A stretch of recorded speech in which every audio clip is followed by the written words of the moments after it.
What's going on, everyone? Jeremy here from the Quartering. I hope you're having an absolutely wonderful day. Things are going to get pretty spicy for Joe Rogan if he keeps saying the things that he's saying. I mean, I agree with the things he's saying, but it's definitely a situation where you're walking on eggshells because he has now, for the third or fourth time, spoken out loudly and unforgivably about what he thinks about Dylan Mulvaney. In fact, quote, refer to them as mentally ill and more. And the media is, of course, all over it. And you just can't look away from this mess. It's absolute calamity.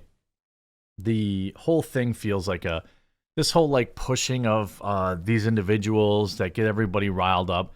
It's starting to feel like it's an op to me, like a distraction. Like, oh, if everybody's worried about this Dylan person, then they're not looking at what's going on with oopsie doopsie, we sent $6 billion to Ukraine, or all this other kind of stuff. So it's like it's starting to feel a little bit forced. There's lots of other stuff going on out there right now. We're going into it's the 4th of July. A lot of people are trying to take a minute for themselves, but there's a lot going on out there. Joe Rogan has called influencer Dylan Mulvaney mentally ill and an attention whore during a discussion about the boycott of Bud Light, which began after Mulvaney promoted the brand on social media. During the most recent episode of the Joe Rogan Experience, in a clip flagged by Newsweek, the host, along with guest Ice Cube, sounded off about the Bud Light boycott. Who controls Bud Light? Ice Cube said. That's the question. Why would they make a dumb decision like that? Are they trying to ruin Bud Light? Well, you know what's interesting? That's actually a great question. Ice Cube, you know who controls Bud Light? Former CIA operative Brent Whitworth. I mean, I don't know why they would be trying to do anything like that, but I mean, that's a question for a much smarter individual than I am. Continues. Why would they want to ruin Bud Light? Are they trying to take down some of our most iconic American brands? Well, that's a very good question. I mean, look what Hollywood's doing, right? Look at what Hollywood is doing to the most iconic men in history. Han Solo. You have Indiana Jones. All of these men grew up in cinema now to be old, bitter, divorced shells of their former selves. Luke Skywalker. All of these people, like the idea that, they've got a guy, out on an island drinking green milk. They've got Indiana Jones, of course he's divorced and he's lonely and he's toiling away waiting for the death door. That's on purpose. Continues on, quote, I don't think they had any idea this was going to happen, Rogan said. This ESG, environmental social governance thing, that everyone has to dedicate a certain amount of time to this woke stuff. Who mandates that, Ice Cube? Yeah, good question. Who mandates that indeed? That's a good question, Rogan said. Rogan then brought up Alyssa Heinerscheid, the Anheuser-Busch marketing executive who was behind the brand's partnership with Mulvaney. Quote, the problem is you get these people coming out of college, like this lady who made the decision for Bud Light, Rogan said. She's gone through the university system, she's in the corporate system, and she's a woman, and she thinks we have to be more inclusive. And that's all the language everyone's using today. So they don't know any real people. They don't know regular people. And this is 1,000% the point I often make in videos. I say, go out to the pub. Literally talk to somebody, talk to a human being, go outside and touch some grass and see if those weirdos are talking about the same things that people who are terminally online are talking about. The one time, essentially, in history that this has crossed over to the mainstream, we have Bud Light and we have the actual social backlash. Like the contagion broke through just being on Twitter to regular everyday people, and it decimated the brand. See, a lot of these brands, they push all this woke stuff online because it works. Because terminally online woke weirdos are online all day praising it, giving them free advertising. But then when it gets to regular everyday people in these flyover states, as many people call them, reality sets in and it sets in super fast.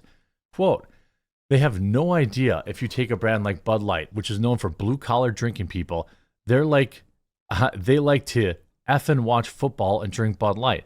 Then all of a sudden you have this mentally ill person who's just an attention whore, and you make a big deal of putting this person on a Bud Light can, and they freak the F out.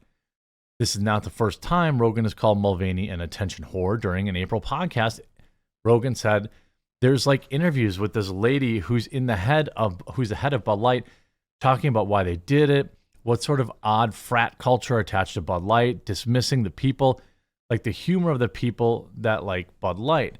Quote, and so they're going to change that with this crazy situation, this crazy attention whore on a 365 days of being a woman, Rogan added, referencing Mulvaney.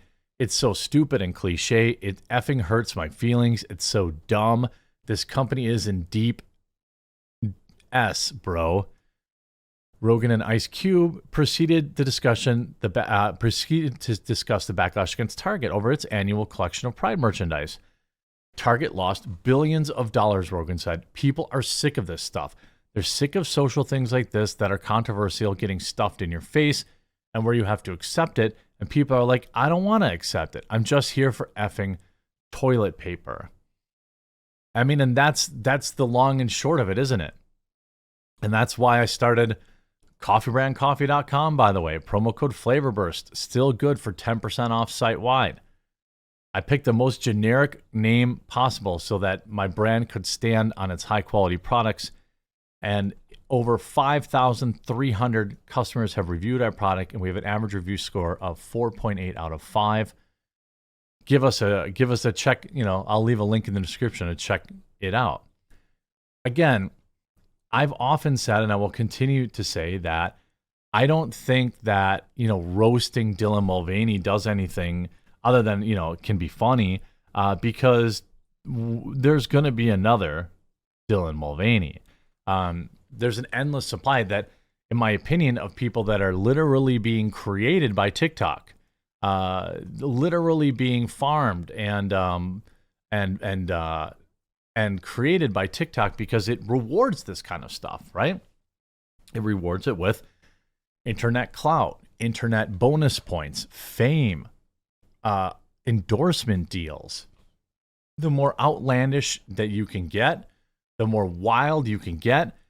For whatever reason, companies want to throw a ton of money at you, and people follow you because just like back in the day, you used to pay a nickel at the circus to see the weirdo, the lady with the beard or something. Now you just give them a like on the internet. It's literally the same thing. And you have these articles, between Ice Cube, I don't know, but again, I'll say this. Dylan Mulvaney came out and said, hey, screw you guys. You sent me this can and then people were crushing me online and you didn't stand behind me. I got to be honest with you. I agree with Dylan. I mean, at least have the strength of your convictions. Like Bud Light wanted all this credit and all this clout for hiring a trans influencer to sell their beer. They thought there would be no conflict. Nobody would have anything to say about it. They wanted all their flowers. They wanted all the credit. They wanted all the positive stuff. And, well, guess what? You don't get that. And the second they got any kind of pushback, they just tucked tail and ran, which is exactly what all these corporations do. Now, will Bud Light recover? I suspect at least somewhat. Their stock was up today. Whoops. And then it's tanking after hours. I don't know what's going on there. Sometimes these trend lines are a little different, but Anheuser-Busch will recover a little bit, but they will never get a lot of these customers back. They just never will. And the more a guy like Joe Rogan talks about it, it gets on the nightly news. It becomes, the 4th of July, there's going to be a lot of people barbecuing today, tomorrow, the next day. People crack out a Bud Light at the party. They're going to get roasted. They're going to get made fun of. That's why you don't want to get involved in all these political shenanigans, but I'm here for the backfire 1,000%. I hope you enjoyed this video. If you did, please do leave a like on it.